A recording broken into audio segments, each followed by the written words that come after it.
Monsieur le Président, Madame la Ministre, je souhaite attirer votre attention sur les problèmes assurantiels rencontrés par les collectivités territoriales.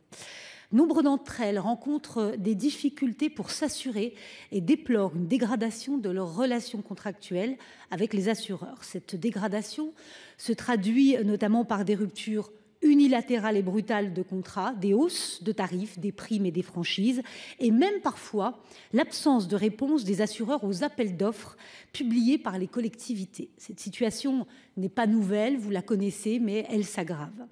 Elle a d'ailleurs fait l'objet d'une mission d'information récente de la Commission des finances du Sénat, mission qui vise à garantir une solution d'assurance à toutes les collectivités territoriales. Celle-ci indique que 60% des collectivités ont rencontré au moins un problème important dans leurs relations avec leur assureur. Ce taux s'élève à 90% pour les collectivités de plus de 10 000 habitants.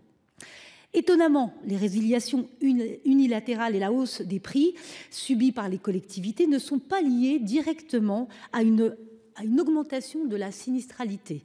En réalité, elles révèlent une véritable instabilité des contrats et des dysfonctionnements du marché de l'assurance, notamment un phénomène de concentration sur le marché de l'assurance, un oligopole qui prive de choix les collectivités et les soumet aux seules décisions de quelques assureurs.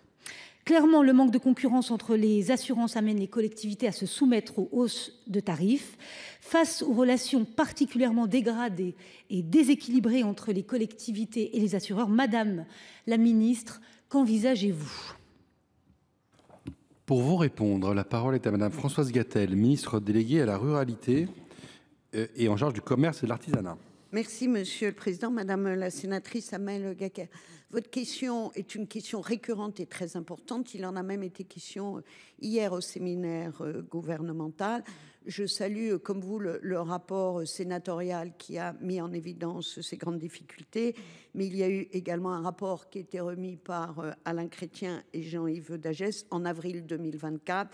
Et donc, il y a le constat d'une double problématique, les risques à couvrir qui ont augmenté. Il y a les risques climatiques, mais nous l'avons vu, il y a aussi des risques en matière de cybersécurité et des risques liés aux violences urbaines. D'autre part, le marché de l'offre de l'assurance s'est raréfié et il reste quelques grandes entreprises. Et enfin, nous avons aujourd'hui, vous l'avez dit, une hausse des primes d'assurance insupportable ou des franchises, mais aussi une absence de réponse aux appels d'offres de 1300 à 1500 collectivités particulièrement concernées. C'est ce que dit le rapport Chrétien.